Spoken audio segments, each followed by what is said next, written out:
Okay.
Okay. If I okay now to make sure I'm where I'm supposed to be, because there are a number of your different um, programs, so I'm not quite sure which one I'm supposed to be on. Oh, okay, okay, all right.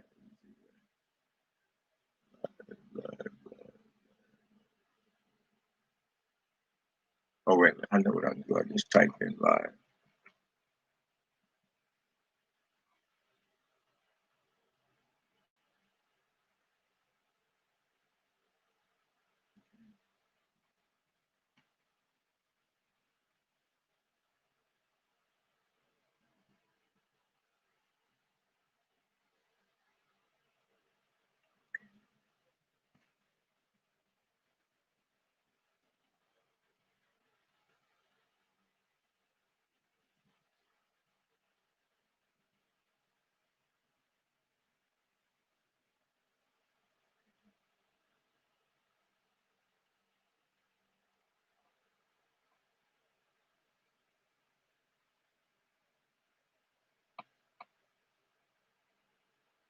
No, I don't.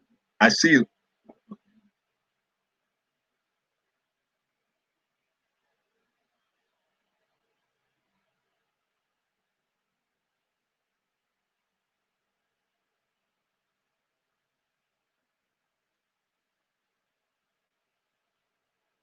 Yeah, yeah, right.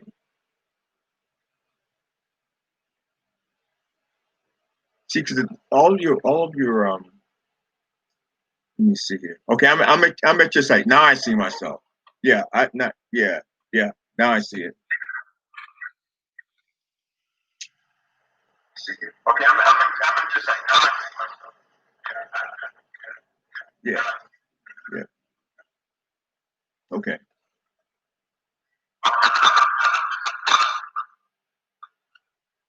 Okay.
Now there's a slight delay.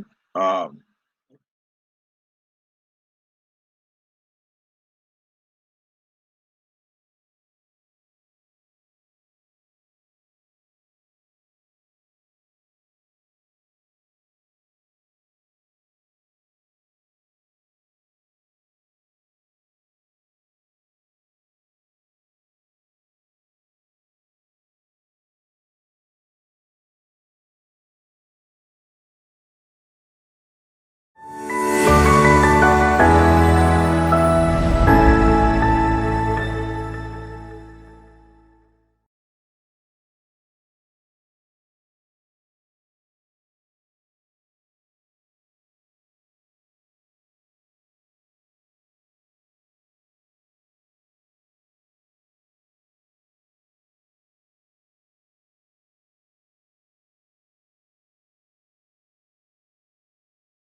Testing 1, 2. So here's what we're going to do, ladies and gentlemen. I was trying to show you a wonderful video that CNN did. So here's what we're going to do. I was trying to show you a wonderful video that CNN did a few weeks ago. And what I'll do, I'll probably just leave the link. That's what I'm going to do. I'm going to leave the link up on the Facebook page and the website. But they did a wonderful video chronicling I got to turn it off too because I still hear it, unfortunately. But they were chronicling all of the young men and ladies who were black who were shot by the police. And again, I'll put the link up on the website, and the link will be on the website. It'll be on the Facebook page, and I think we can embed it in the YouTube page as well. But for those of you who want to find it, it's called I Can't Breathe, and it's on the CNN channel, So you can go on CNN's website, and it's called I Can't Breathe. I wanted to start off with that tonight, as I wanted to start off with it really last week, because as we deal with what's in front of us as a nation, the church has to, as I've already said, be ready to understand the history of this and also be ready to respond in a way that we understand the history of how police came to be. We understand what is our response really from a spiritual perspective and from a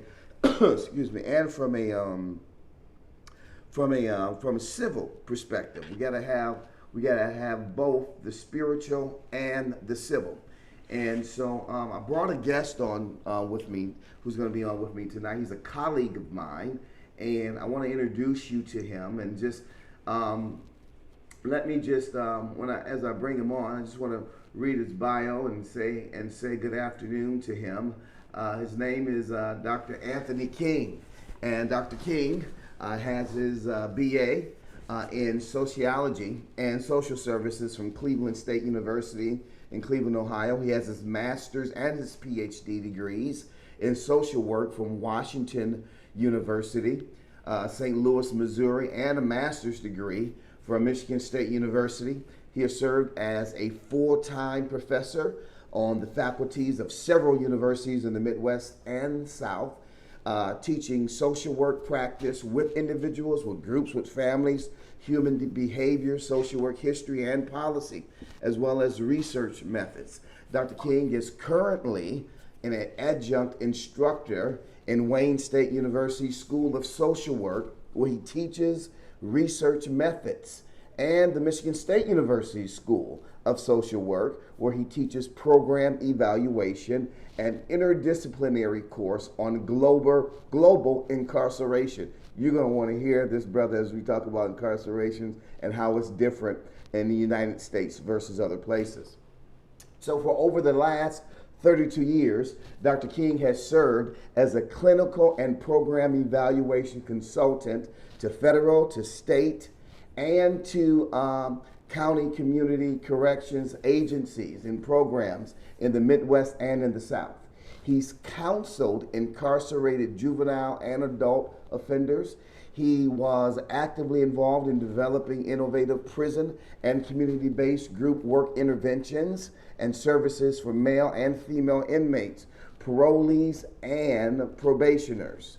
Dr. King, prior to his appointment to the Michigan Parole Board in 2008, where he still serves on the parole board, I'm proud to say that I'm a colleague of his. Dr. King was an active applied researcher engaged in the development and evaluation of prisoner reentry programs in Ohio and in Michigan.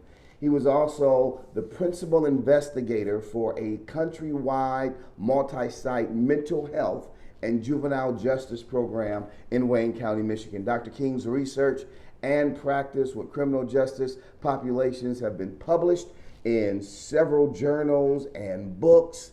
And even prior to all of this, Dr. King is a veteran of the United States Marine Corps, also the Army Reserves, and the Missouri and Alabama National Guard.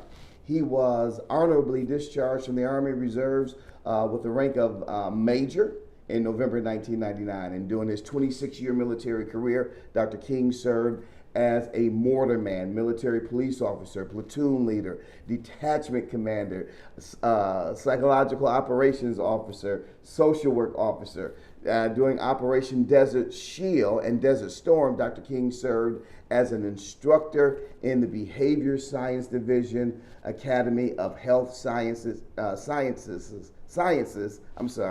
for Fort Sam, Houston, Texas. Now that's a mouthful. I want to welcome my good friend, my buddy, my colleague, Dr. Anthony King. Dr. King, welcome to Unity Baptist Church in our study tonight. Oh, I appreciate being here. Thank you for inviting me. Now, obviously, we work together and we talk a lot sometimes about these topics, and I love your perspective because I think you have a very unique perspective. What I want us to do, if we can, Dr. King, let us go back and look at how policing came to be in the United States, and more specifically as it relates to African Americans. Because I think a lot of people will be surprised to understand the pattern and the undertone of policing in America. I'll let you go for it, sir. Well, I think what everyone needs to understand is that police departments and policing in the United States is a relatively modern phenomenon. For the most part, most of the responsibilities that we assign to police officers in this country, at least during the modern era, were really assigned to volunteers and the public at large.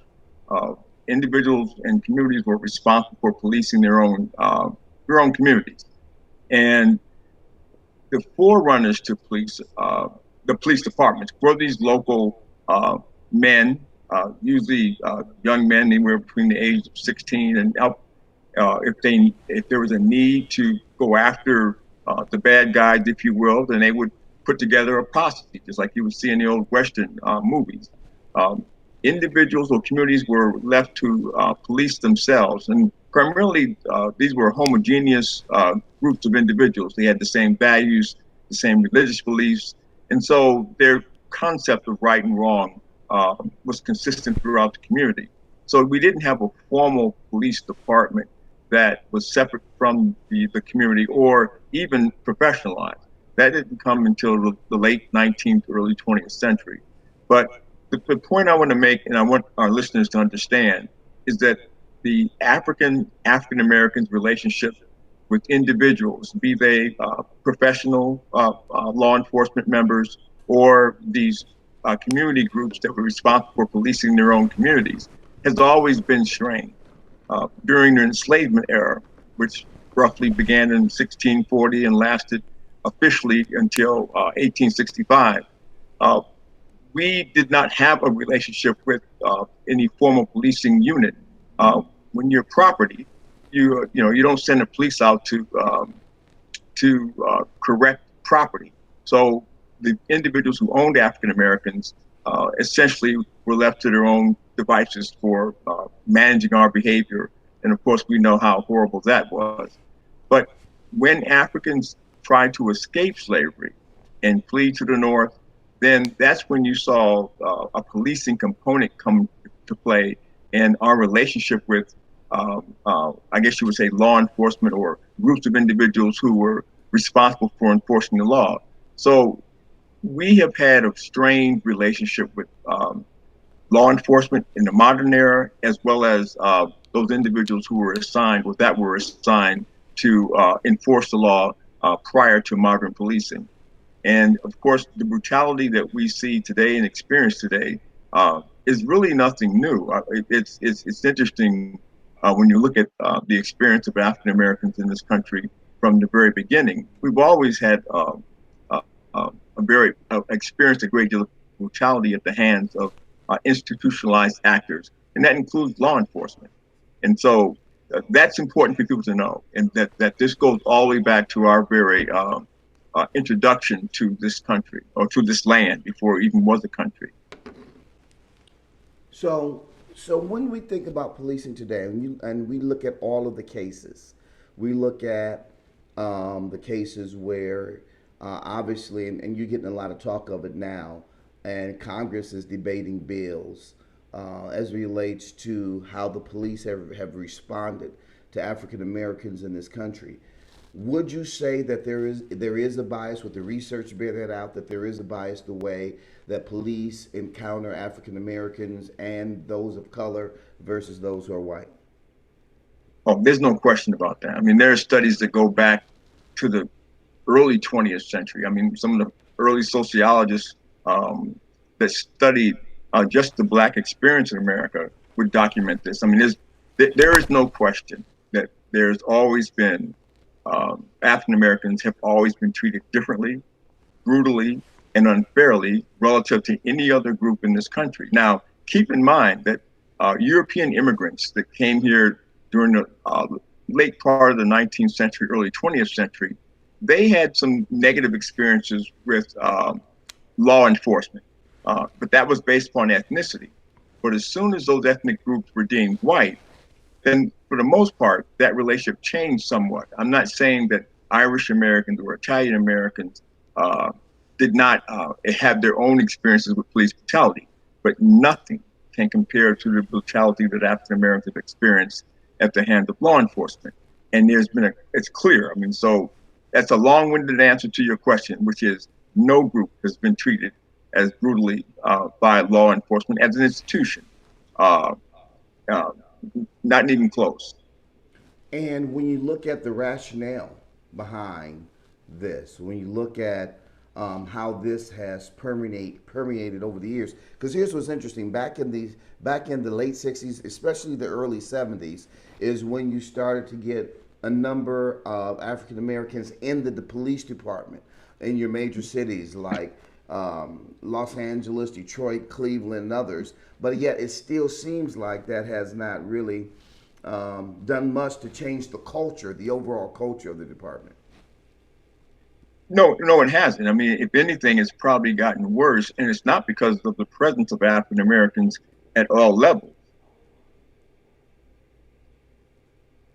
Yeah, African Americans to their, I guess, to their success, have been a part of law enforcement at every level. We have African American police chiefs in major cities for a long period of time.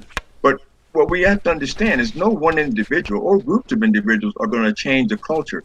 The power to influence law enforcement as an institution does not lie in the hands of African Americans. It lies in the hands of white Americans because they have the power. And so not only um, does the presence of African American police officers not change this thing, it can give it cover because if you remember back in the 1960s and even the 1950s, we were begging to get the powers that be to allow African American men and women to serve as police officers. We assumed that if we were to bring in African Americans into law enforcement, then the relationship between the African American community and law enforcement would change. But that was really naive of us, because bringing in African Americans, even at the highest level, that's police chiefs and sheriffs, that's not going to change the institution.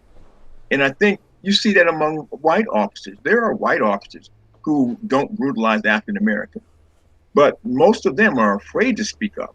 And if you read the literature about police brutality as it relates to African Americans, uh, the researchers will tell you that when they interview white officers who were very conscious and are very upset about the institutionalized brutalization of African American suspects and offenders, that they're afraid to speak up. You have police chiefs who are afraid to speak up. And that's because the institution is larger and bigger than they are. Right this very moment, you have um, individuals at the national level who are arguing that there's no systemic racism in the United States. Now, we're talking about people in the current executive administration in Washington. You're talking about other very powerful and influential either politicians or private citizens. So, if the most powerful people in the country can't acknowledge that we have a serious and have always had a serious problem with institutionalized racism, then I don't see where anyone would think that African American police chiefs can or sheriffs can themselves change this. You have to get people to first recognize it, and then they have to have the mind and the heart and the spirit to want to change it. And that just hasn't been there. And having a black police chief or sheriff, or having 30% of your officers be African American, or even more than that, is not going to change that, because the powers, the control over law enforcement, um, does not lie in the hands of African Americans, either in the community or within the institution itself. Well, let me ask you this then, Dr. King, and then I want to move. I want to move on a little bit longer. I also want to invite people to ask questions. Certainly, if you have any questions that you wish to ask Dr. King or myself, I certainly want you to be a part of this experience and let me know. Okay, let me know. I think for whatever reason I'm not on Zoom. I mean on Facebook, and I want to try and get on Facebook, but I want to come off of Zoom. It is about half an hour into this, and what I'm gonna try and do real quickly here, Dr. King, you stay right where you are. It won't affect you at all.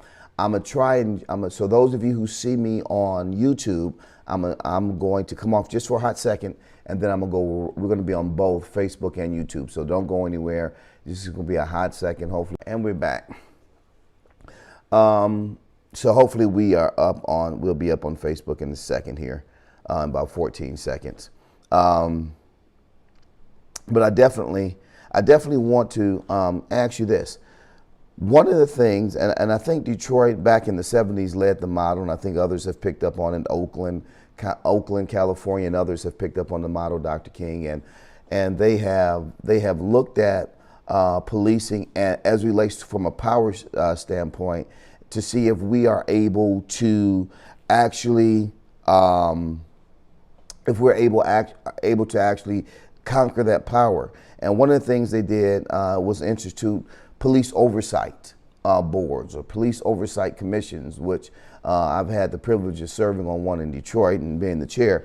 And the initial purpose of that board, as Coleman Young had defined it, was to get a group of citizens who were non-sworn or non-ex-sworn officers, or maybe if they had one, it would only be one, and those persons would review complaints against police officers, set up an investigative staff, review those complaints, and then have the ability to issue out some type of remedy as relates to either firing them or suspending them or something like that. We also had the ability to appoint the personnel director, so we can influence change. And yet still, even in instances like that, it seems like citizens are still not getting the bang for their buck. And I think in Detroit it changed significantly when residency was taken away, when those who were working on the police department did not have to have residency. Talk to me, if you will, about how important residency for officers are as it relates to the communities that they serve. Well, I think that's always been, if we go back to the modern police department, the police officers did live in the communities and were required to live in the communities where they police, because they were a part of the community. And, the notion was that police officers served the community. But as African Americans began to flood into the larger cities up north, that changed, because at the same time, beginning after World War I, and then really we tended to stream into the major northern and Midwest cities after World War II. Well, suburbanization of these areas began, and that meant that many whites fled the cities and moved into the surrounding suburbs. And coincidentally, the requirement that you had to live in the community where you police changed.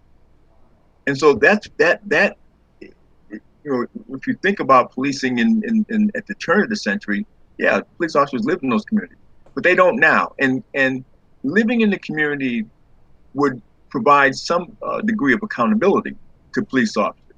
Now, we thought, theoretically, we would think that they would become a part of it, both in terms of their children would attend schools with the citizens that they serve. They would shop at the same stores. They would be a part. They would be part of the community. but that doesn't happen. And America, the United States, particularly in its urban areas, is one of the most segregated countries on the planet. And when we think of segregation in the traditional sense, in the South and uh, um, segregation there, but we still have extremely high rates of residential segregation in the United States. And so, uh, police officers are not required to live in the communities. They don't see themselves as part of the communities that they police, and that's an issue. And I wanted to go back to what you said earlier about um, civilian boards. The power the over law enforcement lies outside of civilians' hands. Um, if you read some of the discussions and some of the literature on the relationship between mayors uh, and let's see, mayors and police chiefs, um, many mayors leave it up to their police chief to dictate policy. They don't want to challenge the police chief, and part of it has to do with the power of the police union. They're very, very powerful. And so I think, on paper and theoretically, we would assume that the police chief works for the city, for the people, and the mayor, who's in charge of the city, would be able to control and would be able to influence the police chief. Yeah, they can hire and fire them, but by the same token, being able to control that institution themselves, they're not going to be able to do it. Civilian boards are there to oversee, and despite the proliferation of civilian oversight boards, have we really seen police brutality diminish in Well, any significant yes. way? Well, let me challenge that, because from a Okay. policy standpoint, one of the things, and this is what makes Detroit unique. It really does make Detroit unique.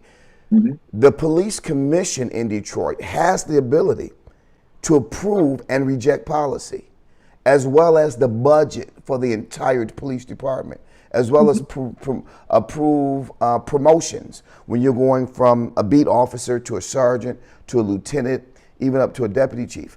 And so they have the ability to do that.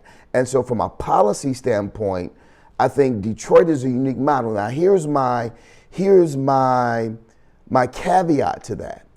A few years ago, about 6 years ago, they changed and went from an appointed 5-member board to a mixed board of 4 appointed, I believe what they have now, and 7 elected members.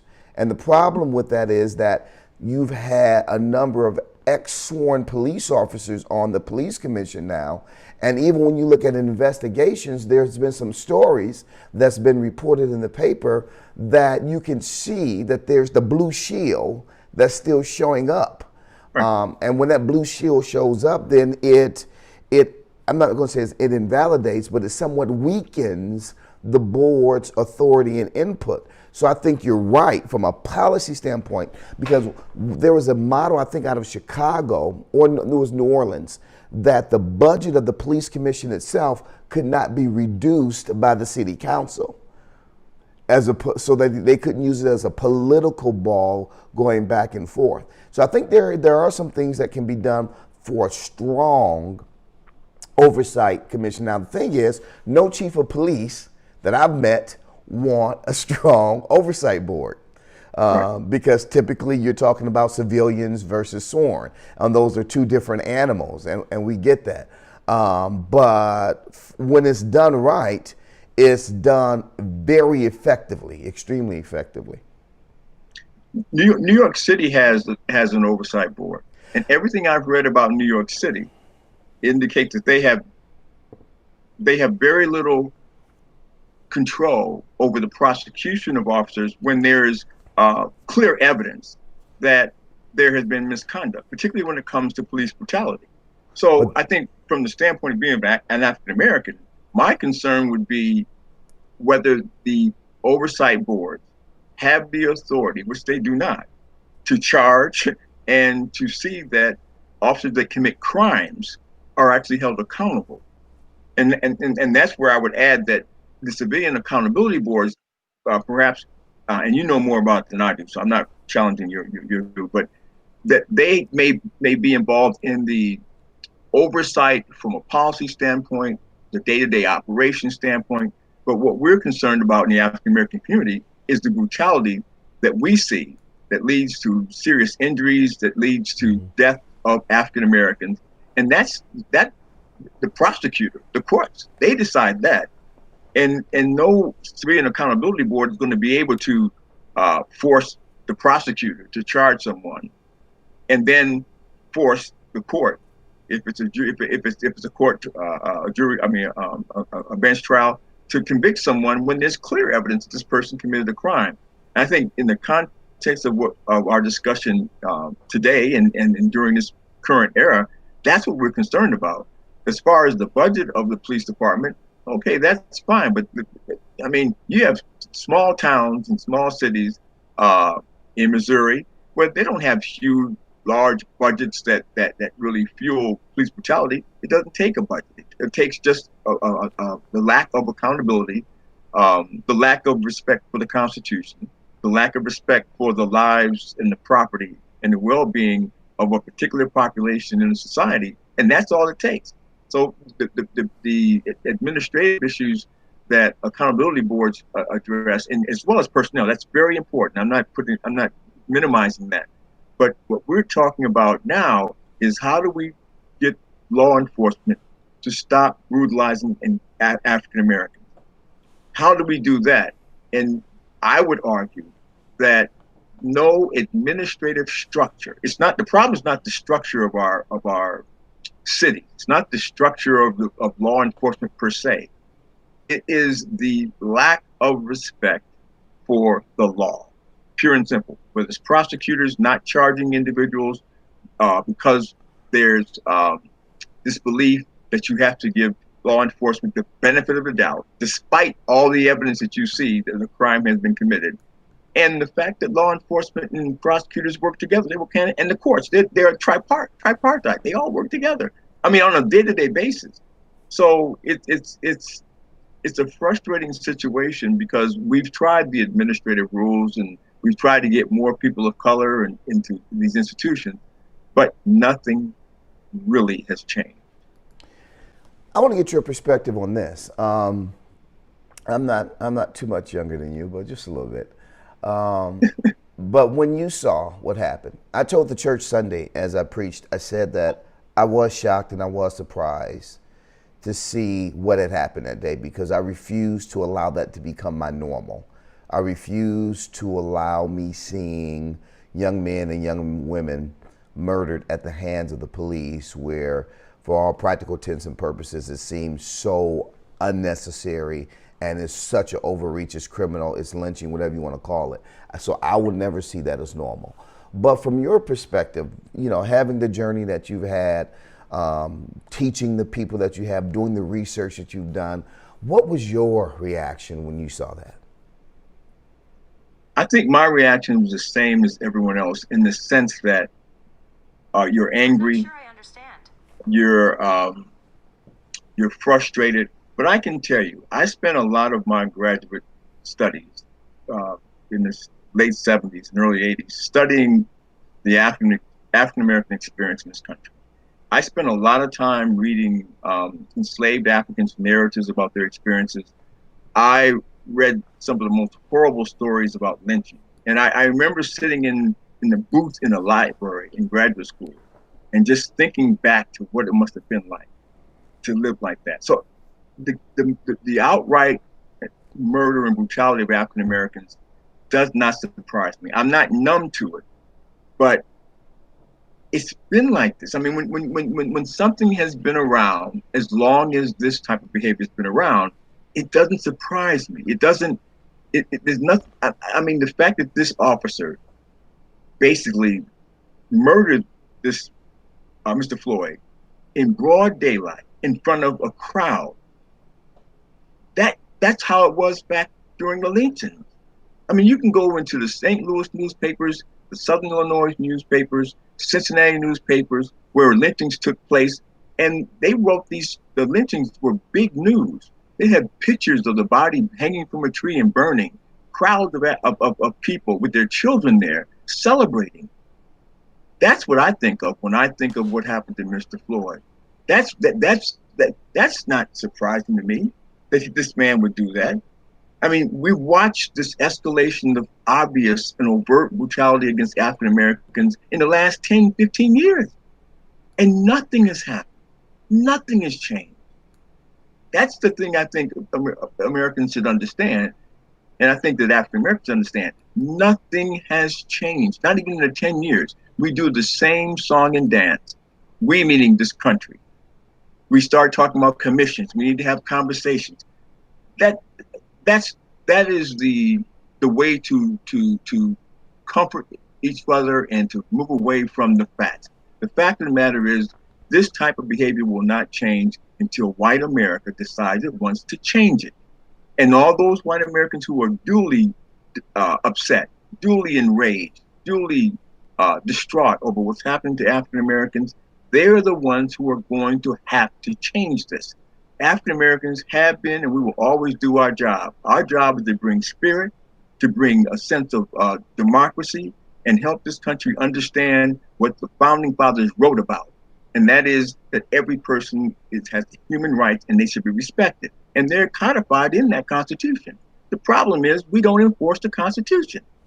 And we pass laws after laws. I can tell you, if you go back to some of the 14th, 15th, 16th Amendment that were passed right after slavery, some of the original drafts of those documents included social equality for African Americans.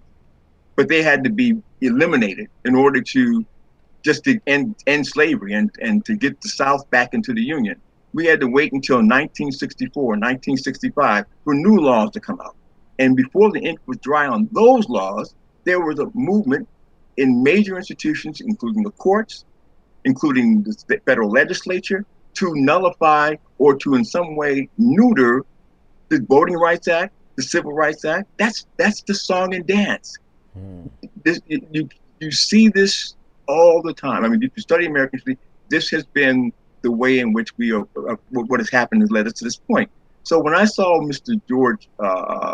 Mr. Floyd being murdered, I all you can do is just, you feel horrible. You feel it. You feel his pain, but it's the pain that Black people have been feeling for over 400 years. And I think that those other individuals outside the African American community who were truly shocked, or African Americans who were younger and who really never saw something like that or knew that those type of things happen, I think it's what galvanized this nation to see that happen there. But I can tell you, as a student of our experience, this is not new. So one of the things that I said also Sunday is that it was interesting to me that this happened at a time we were all at home. We weren't distracted by football games. We weren't distracted by basketball games, sporting events. We had nowhere to go, wasn't ripping and running the streets, so everybody had to watch it. Do you think that was one of the things that contributed to this worldwide protest that we're seeing going on now? Yeah. So the question, the main question then is simply this: where do we go from here? Is there a role for the African American in this, or is this now solely on the square backs of the whites if they want this done? And if they don't, what does it cost them?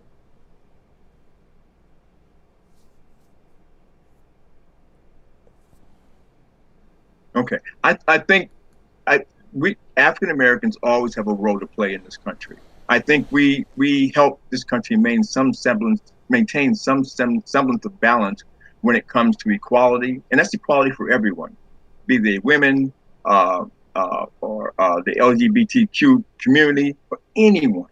I think we have brought and we continue to maintain the soul and spirit of this country. Our very presence here reminds this nation that it's a nation that was founded on equality and democracy, and that every major decision that has benefited African Americans at the legislative level, executive branch level, at any level, has benefited everyone else. So I think my opinion is that African Americans have to keep doing what we've always done. We have to keep reminding this country that we are equal, we are people, we deserve to have our constitutional rights protected.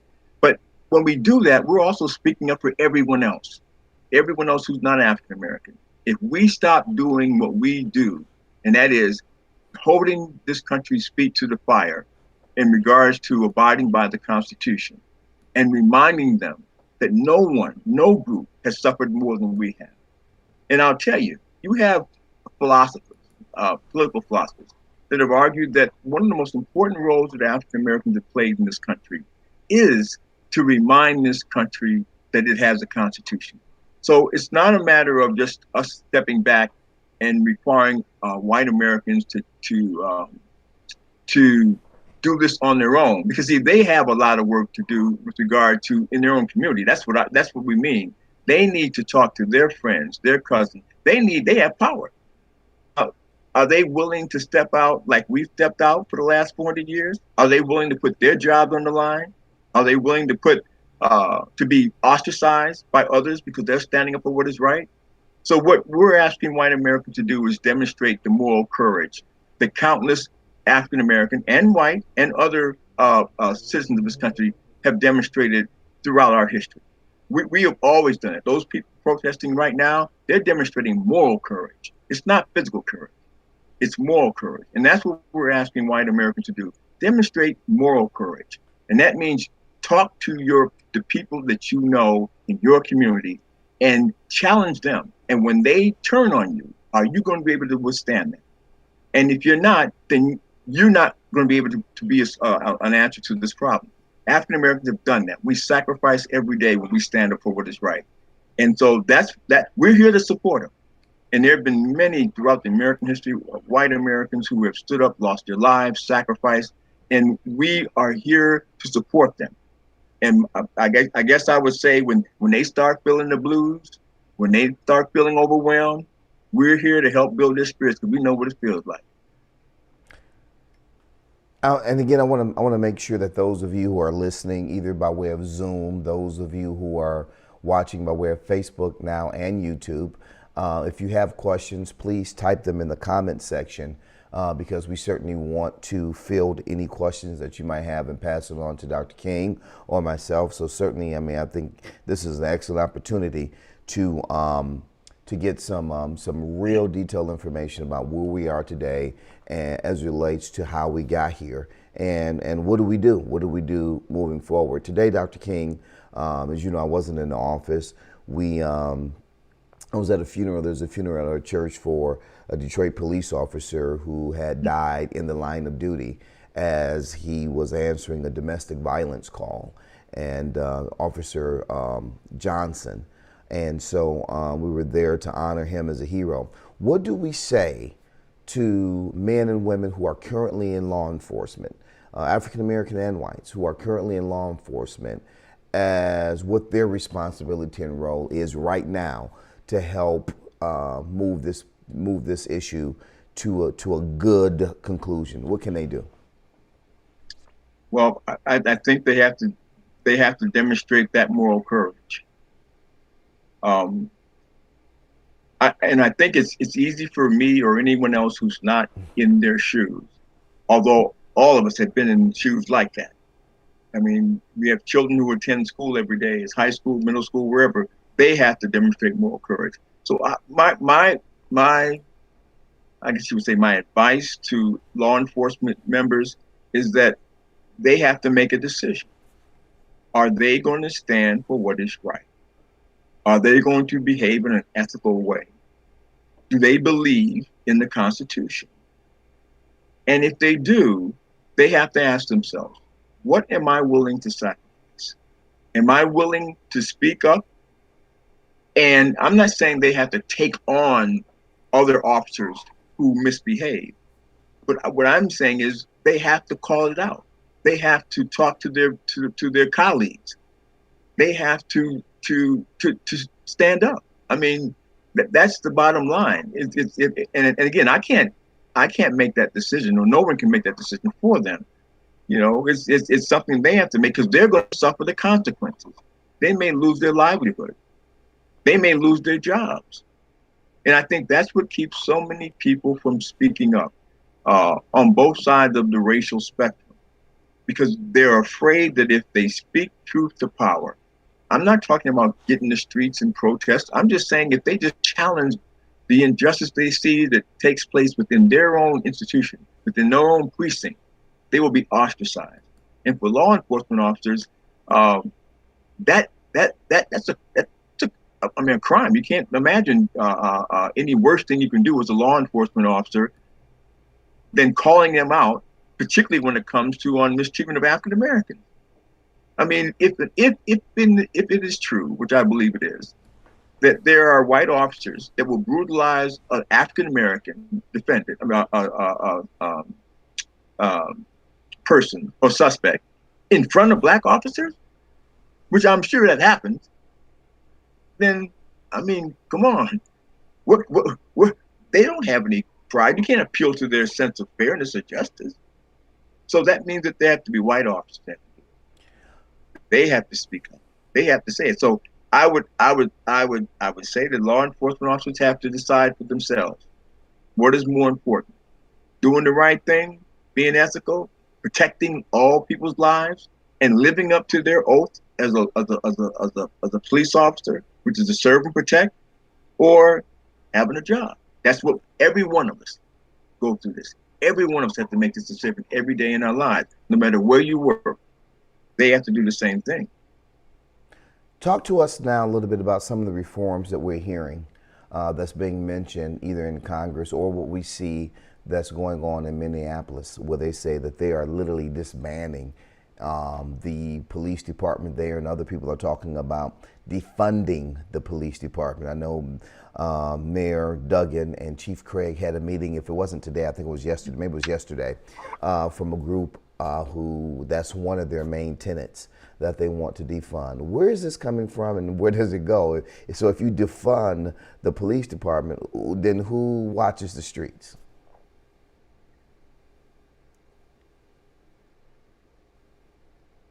See, I don't know what they mean. I have to admit, I'm somewhat ignorant of this concept of defunding the police. It's spread so widely. I haven't read enough on it to know for sure.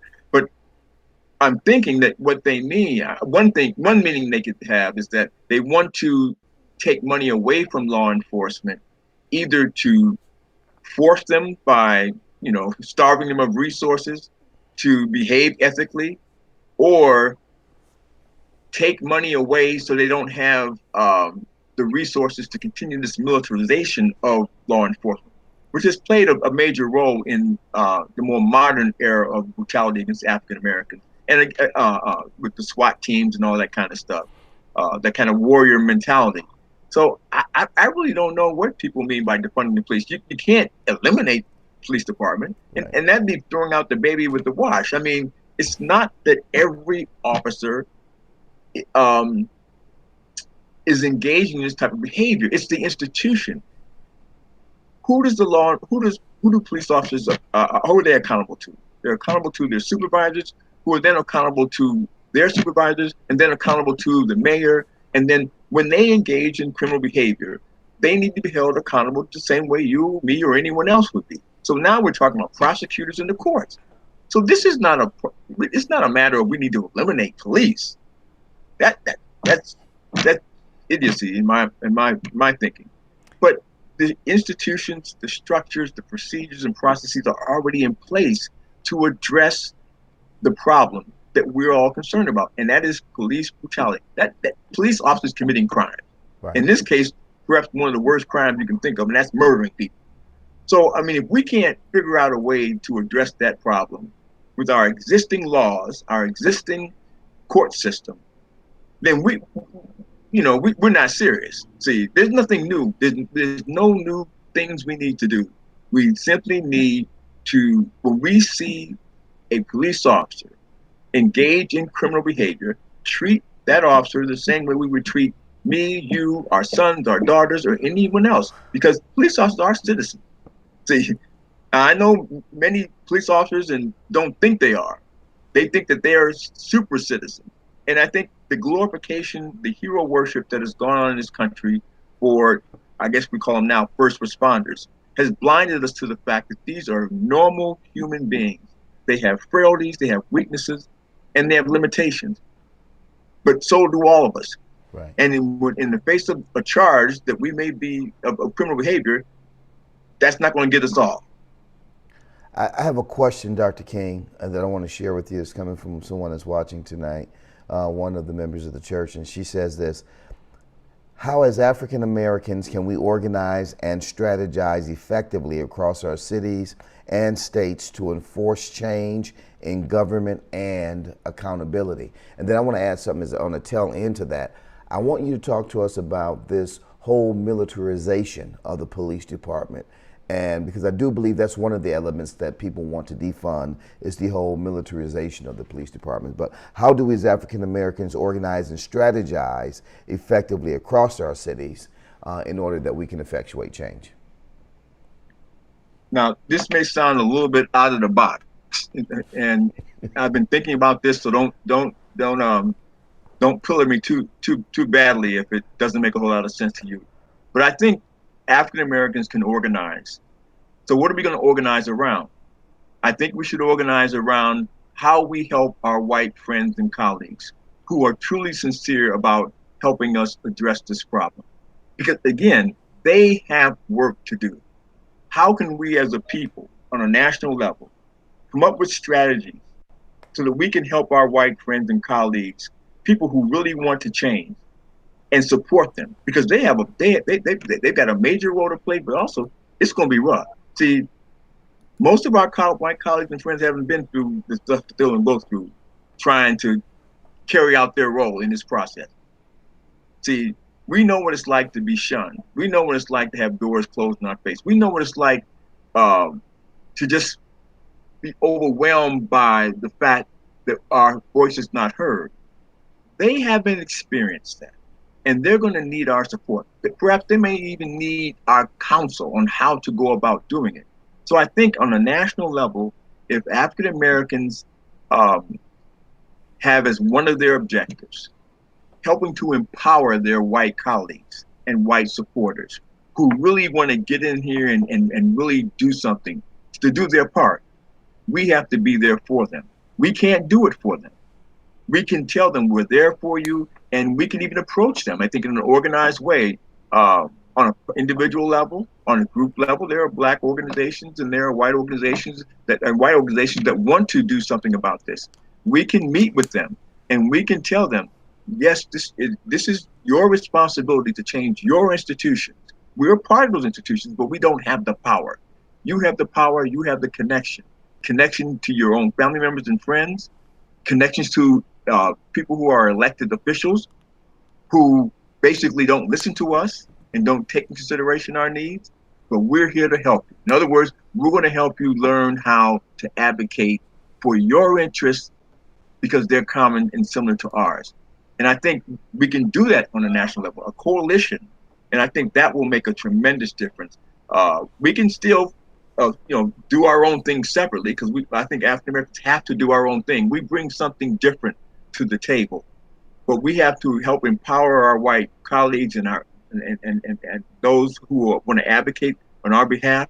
But they first have to be able to turn and talk to their own family members and friends, and then they have to be able to withstand the fallout that they're going to experience. Right. And like I said earlier, there will be some very tough times for them down the road at a very personal level, maybe financially, but Martin Luther King, all the great civil rights leaders, going back to the beginning of our experience in this country, they sacrificed. We sacrificed, and so we're going to have to be there for them. And I think that's how we organize. We can do that on a national level. We can approach these organizations, white organizations they're empathetic toward us, who believe in social justice, and we can help them understand that this is going to be tough, and we're going to be there for them. We're going to help them, but they have a role to play. We have a role to play. We can't play their role. They can't play our role. There are a couple of things. I'm getting back to the militarization question in a minute. That's mine, but I want to get some more in here. And I want to just alert those of you who are tuning in now. We're going to go over a little bit. We'll probably go up to 8:30 If Dr. King gives me that time, we'll probably go up to 8:30. And because there's some comments on here and some questions on here that I want to make sure that we get your questions. And one of our members asks, and this goes back a little bit, and I didn't see your question earlier, but it says, is there hatred a result of fear? And I guess she's talking about whites hating blacks. Is it a result of fear? And if so, what are they afraid of? That's a good question because, and I can't tell you I have the definitive answer.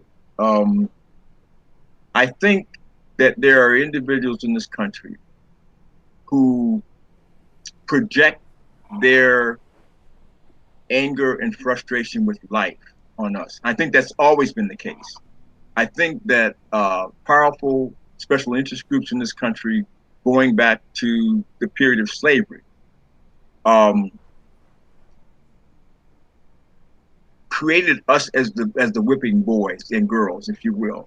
And I think that there's fear, but there's also we serve a purpose. See, if you get frustrated with life and you go out and I don't know, you drive down the street, you see a black man jogging, and you shoot him, well, you're getting some of your personal frustrations out. I mean, that happened.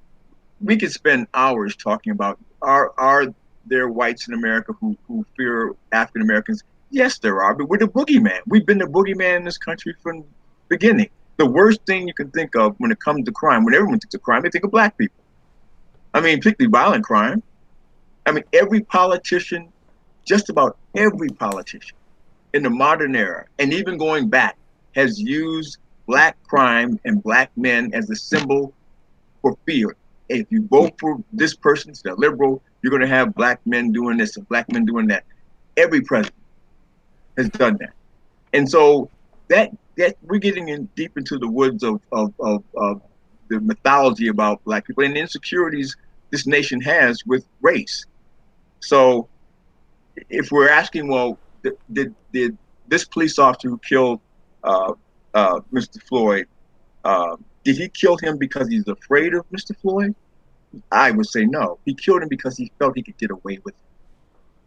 He felt he could get away. Some people are just like that. And of course, Reverend Warfield, we deal with thousands and thousands of them. I mean, Absolutely. of all the people that we encounter as our roles as parole board members, and the cases that we see, there are cases where this person is just, I don't want to say evil, but there's an evil intent there. That's human nature. We see things that you could imagine a person would do, but that's true. The murder of Mr. Floyd was one of those cases where you saw a human being murder someone, and because that's who they are. And trying to psychoanalyze them and trying to figure out is this pathology shared by most whites? No, I don't think that's the case. Right. But it is. But the devaluation of black people's lives is shared by this nation. It's part of the Kool-Aid that people drink, not only if they were raised in this country, but when they get here. Because you cannot come to this nation at any point in our history and see the way African Americans are treated and not begin to become infected with the belief that African Americans are somehow less than everyone else. Their lives don't matter. And that's, I think, is the big thing, is more explanatory. Our lives don't matter. When you see African Americans, people don't see us the same way from a humanity standpoint. So murdering that black man like that was something that has, I mean, we've seen it before. We've seen African American men get shot 40 times. So anyway, but my point is that yes, there are whites that are afraid of African Americans, but I think African Americans, particularly men, have been the poster boy for the boogeyman for this country since we were brought here. Right. And I want to do this too, because you didn't say it, neither did I say it, but I want to make sure that we don't give the impression that we think all police officers are bad. I certainly don't think that. I think the vast majority of all police officers are good. But as I said, even when I was sitting on the police commission, there are always some knuckleheads scattered abroad. And unfortunately, those knuckleheads they have an opportunity of influencing others. So no, we're not taking a broad paintbrush and painting the entire police department as bad. I mean, I've had way more great experiences with police officers than I've had bad. Obviously, I've had a few bad ones, but most of my encounters with the police have been very good. And so I do want to commend the men and women who do the job and do the job in an excellent way. One of the things I think was missing from the memorial today, from the service today, was no one really got up and said how every day these men and women get up and head toward danger. They head toward gunshots. They head toward the violence. They have something that's on the inside of them that says, it's almost like an invisible Superman cape that says, I want to get involved to try and help society be better. And I think a lot of people who join the force, they do join the force in an effort to help society and not hurt society. So I think overall, when we look at policing, overall that is the case. But unfortunately, you cannot ignore the fact that you have the string of incidents. Here's what's interesting. As we move forward, you see more and more of these incidences that are coming out because we have cameras now. As a matter of fact, I heard driving back up to Lansing this afternoon that in Texas, there was a case where a guy was caught. Police officer was basically had African American in chokehold, and he was saying the same words, "I cannot breathe." And so we're seeing and hearing more and more of these cases. Again, that doesn't mean that all police officers are bad, but it does mean that we have to fix the culture. As a matter of fact, in Detroit, those of you in Detroit will remember 6 years ago, we exited out of a consent decree. And the reason that we went into a federal consent decree was for several reasons. One was that prisoners were actually dying in the Detroit jails, not the county jails, but at that time the police precinct still had jail cells, and people were dying in those cells, and there were many complaints about the handling of those. And so I'll give Chief Ralph Godby, and I give three chiefs some great credit in Detroit, and that is Chief Warren Evans, who's now County Executive Warren Evans, he's County Executive, but he started off the process of saying that we're going to change the culture of the Detroit Police Department. When Chief Ralph Godby came on board, he says, this is not something new, this is how we're going to exist moving forward. And he basically pushed it through it. And then finally, Chief Chester Logan, came in and put the bow on it and said, look, we are following this. This is our new way. I mean, people got fired, people got moved out, people retired and went other places because the culture of the institution has changed. And so what I think one of the things we have to look at is what is the culture of some of these institutions and what has been accepted. The fact that you can stand there and watch a citizen get talked down to, abused, cursed at, get slapped around, get roughed up, and then you're right there and don't say anything. We've seen camera instances where other officers did step in. We've absolutely seen that, and that is commendable. But that has to be the culture moving forward, that we challenge officers that when you see something wrong, get involved. And I think one of the problems with all of this, or not one of the problems, one of the tentacles of this are police unions. Because police unions will defend and uphold police officers almost ad nauseum. And I know I'm gonna get a lot of hate mail from that, but it's almost part of their constitution that they almost will never speak against their own officers. Well, that's what I'm talking about. First, let me say this. With all due respect, at no point this evening has anyone painted law enforcement with a negative brush. Matter of fact, I made a point by saying that early on in this discussion, that there are police chiefs, there are officers who want this to stop. My point is, they can't do it by themselves. See, when we start framing this from the standpoint, are you anti-police or are you for police? We basically missed the boat. That ship sailed a long time ago. There's no such thing as anti-police or for the police. I'm for my children. If they do wrong, they did wrong. So this is not about condemning every police officer. Many of us have close friends who were law enforcement. We love them like brothers and sisters. That's not the point. You can't have this type of brutality and murder go on for 400 years and then try to chalk it up to a bunch of bad apples. Come on, let's be serious about this. This is not about a bunch of bad officers. If there's only 10% of the police population is engaged in this behavior, then why does it persist? Why has it persisted for hundreds of years? It seems like we could handle a few bad apples, but we can't, because it's not those bad apples. It's what they're allowed to do. And it's what we allow them to do. So it's just like in any setting.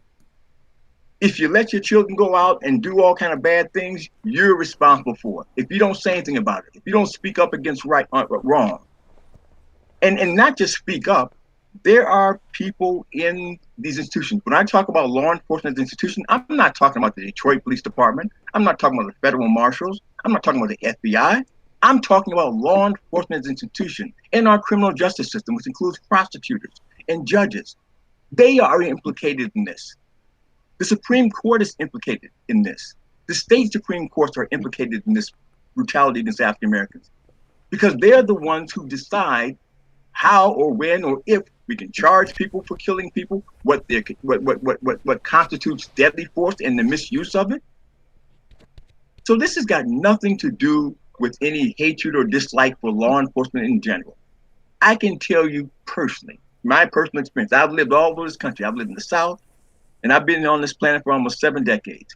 I have never had one negative experience with law enforcement. Not once in my life. I grew up in Cleveland, Ohio, in the inner city. I joined the Marine Corps in 1970 and drove through the South. I was denied the opportunity to eat at a restaurant, but I've never had a negative experience. So I know for a fact that this has got nothing to do with individual police officers. This is America. America and every institution within it allows this to happen. The moment we start focusing on that small minority of police officers who actually are involved in the killing, then we've lost our way. Because if that was the case, it seemed like the other 85% of the officers who respect life, who follow the law, would be able to control 15% of the population. So this is bigger than any anti-police issue. I think there are people who have that, but I don't think that's even worth even noting. And yes, police officers sacrifice their lives. Police officers join the police department for whatever reason. But I'll be honest with you. When I joined the Marine Corps and when people join the military, they know what they're getting into. But that's not the only reason. They're not joining to be heroes. They're joining to be professionals. They're joining to satisfy their personal needs and interests. So people who work in these nursing homes, they are putting their lives on the line. Everybody does that. So I respect law enforcement. That's because I respect the law, see? It's got nothing to do with any individual police officer or any police chief. But the point is, they're here and that institution exists to serve the public. And when they're not doing that, and when they're brutalizing on a consistent basis, historically, then something's wrong. And it's up to those individuals who control and manage that institution to do something about it. So let's not get sidetracked by this notion that anyone who speaks negatively of law enforcement institution somehow dislikes police officers. That's a waste of our time and energy. You sound like something, I don't know if you've ever heard of Ron Scott in Detroit, was an activist in Detroit, and his group was Citizens Against Police Brutality. And Ron's philosophy was very similar to what you just expounded upon, that people would tell him that he's anti-police, and he says, no, I'm not anti-police. I'm anti-police breaking the law, anti-police brutalizing citizens, and there's a huge difference. I want to shift gears just for a minute, and I want to talk about, and you have a resource that you might want to share with our audience if they want to get more information on this. the militarization of police. Why are our police riding around in tanks, heavily armored, looking like army people, SWAT, all swatted up, metal helmets and all that? How did this come to be where that was not the case early on? Okay. What I would encourage your listeners and members of the church to do is to go online or go to a library and either purchase or check out the book Rise, R-A-S-E, of the Warrior Cop, The Militarization of America's Police Force. And this book was written in 2013. I think the paperback version of it came out in 2014. And the author's name is Radley Balko, Radley Balko. And basically what Radley does in his book is he traces the history of the militarization of law enforcement. He gets into some of the early history of law enforcement. So he gives you a nice overview of the evolution of law enforcement in the police departments in the United States. But he really focuses on how the police departments in America began to look like soldiers, dressed like soldiers, and were armed like soldiers.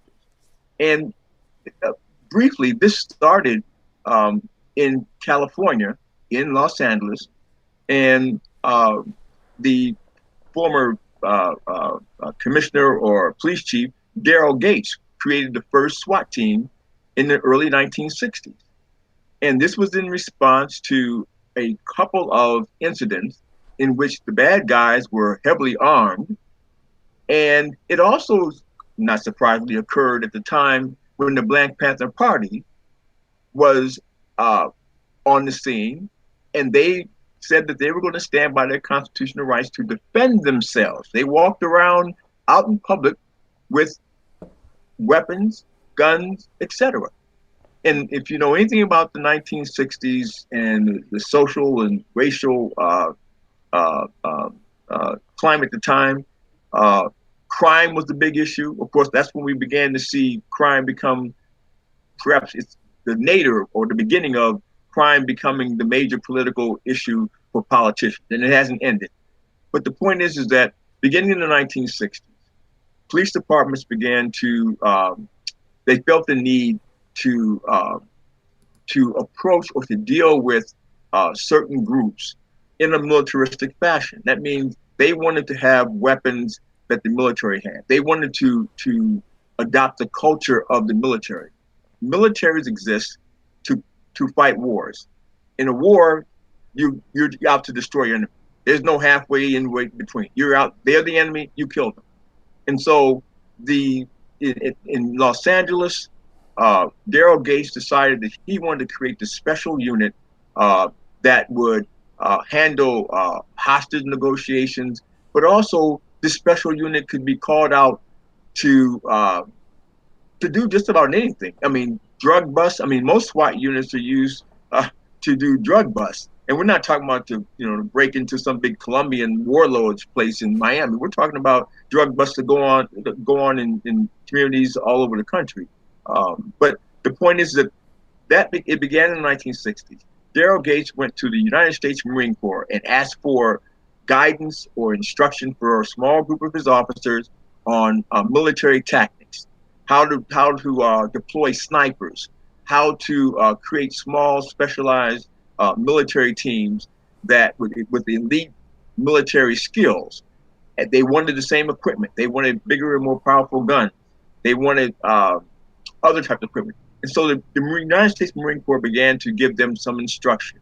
But as time moved on, being in the late 60s with President Nixon, the Defense Departments actually started selling and giving military equipment and providing military training to police departments.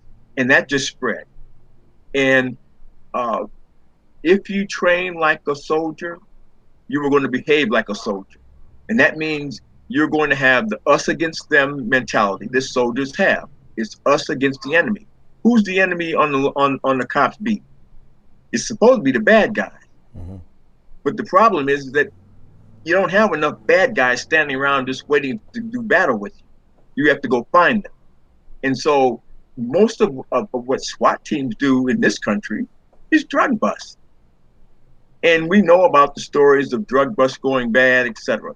But adopting the military mentality, the us against them mentality toward the communities where they police, and then arming themselves with military equipment that is far exceeds anything that they would need. I mean, there have been cases where a SWAT team would be very useful and helpful. There's no question about that. But they're relatively rare and few and far in between.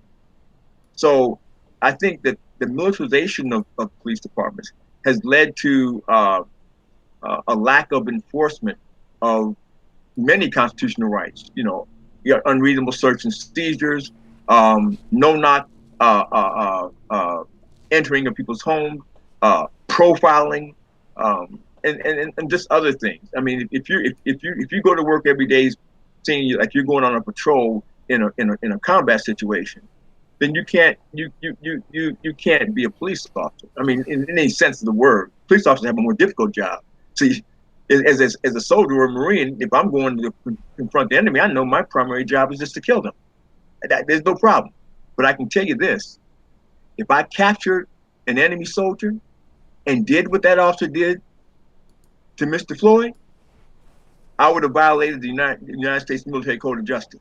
I would have violated the Geneva Convention. That's how bad that was. I couldn't do that in war.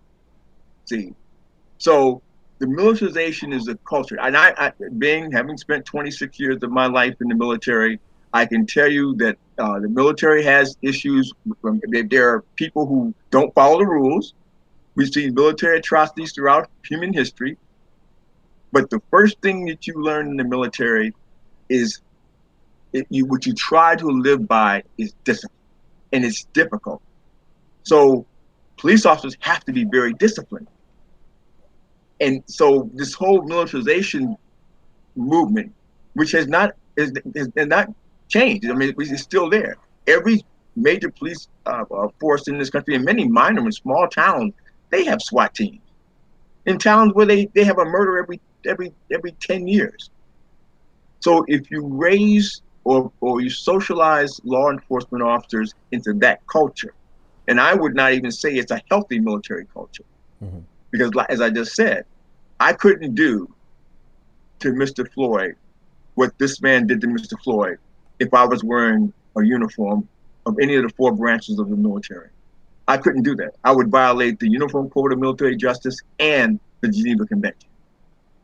So I would encourage people to read this book. I think it will give you some insight into the history of not just police brutality, but the whole militarization, which is part of the problem too. It's that us versus them. We're at war. I go to war every day when I go out and police the streets, and you can't have that mentality.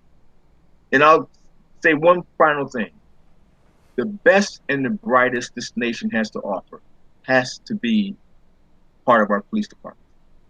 Best in every way, morally, physically, intellectually. That means that we need to recruit, and we need to train, and we need to maintain those individuals. Everybody can't be a police officer. Everybody that wants to be a police officer should not be a police officer.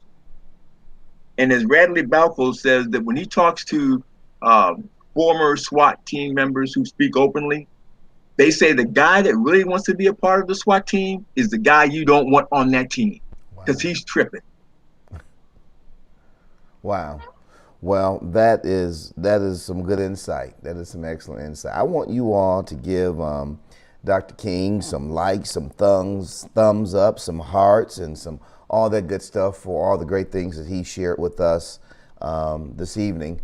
I bring him on because I want us to elevate our consciousness and our thought processes and be able to look at this from a different perspective, that it does go back a long ways. There are some things that we can do, but I believe that our tactics of what we've done in the past need to be shifted somewhat. And that shift is helping others, especially the majority of the community. I call them the majority community, but the white community, to be able to advocate. I mean, because one of the things that I believe the white community has to do is have this type of conversation in their families, have this type of conversation on their jobs. I mean, when they're at the water cooler, when they're in the kitchen area, at their jobs, you know, if it's allowable, to be able to talk about, no, we need to get ourselves together. We need to advocate for things need to be fair for white and black alike. And until that happened in a very fundamental way, we're basically just eating the same old soup just warmed over again. That's all we're doing. And so all of us, so when people ask me, you know, what can I do, what we can do? Well, you can go and train your people on why there should not be this type of bias, or why because even if the shoe was on the other foot, I guarantee you, African Americans who have been under the foot of so many would not advocate this as a correct policy or a correct way to move forward. They just would not.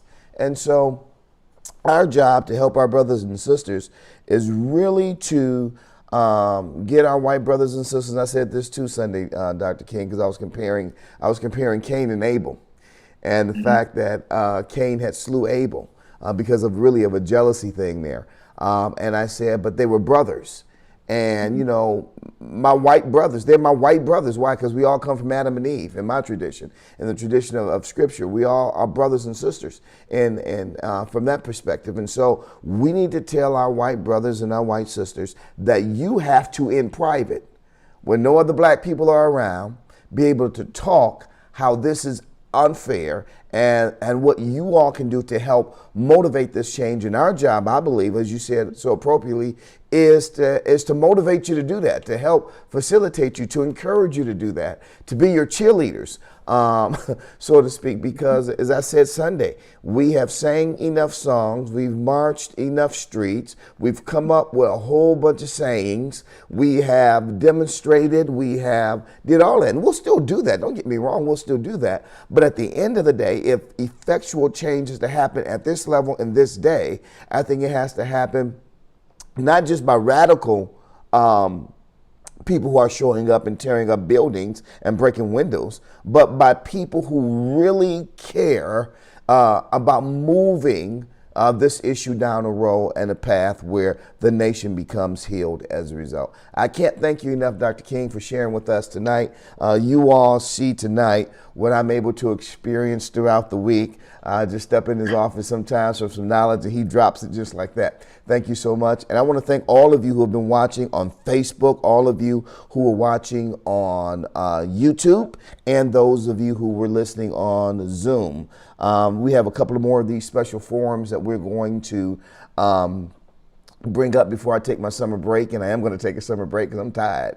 But we'll have a couple of more of these forums that we're going to do before our summer break. But I want to thank all of you for tuning in, and I want to just remind all of you that again on Sunday, I want you to join us for Sunday School here on Facebook and on YouTube and on Zoom. We look forward for you joining us then, and then in addition to that, I want you to join us for our 11 o'clock service as well. Now, wait a minute. Someone had sent me an announcement that we're going to actually, you know what? I'm going to do this by way of a different way, and I'll tell you why I'll do a different way, Sheila, later. But we're going to send out a robocall. Look for a robocall coming out to the entire membership because I want this to be a great surprise. And so we're going to send that out by way of robocall, Sheila, if you don't mind. But I want to thank you to the Johnson family. I want you to know that our hearts, our thoughts, and our prayers are with you.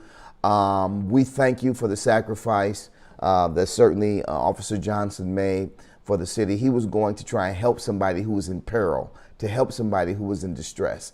And so we recognize that. And we recognize that, people, police officers, they get spit on, they get stabbed, they get kicked, they get injured, they get maimed in the process. And so, we don't forget about that. We understand that. And so we salute and we applaud those as well. And I was so proud of the Detroit Police Department and the outstanding job they did, to all of the chaplains, to the chief, and to all the senior management there, and to those who were from the 2nd Precinct, thank you so very much for the love that you shared, the officers, to the members at Unity Baptist Church, to my male Ursha board, God bless you, to Reverend Glaze, to Minister James Knox, God bless all of you for showing up and doing what you're doing, to the nurses for setting things up. I thank you from the bottom of my heart. Tyrone, you're always there. We thank you. Church look good on TV. God bless you. Listen, we'll see you on Sunday. Look forward to seeing you then. Dr. King, thanks a lot. And we will see you guys later. Bye-bye. Okay. All right, Doc, I think we're done there.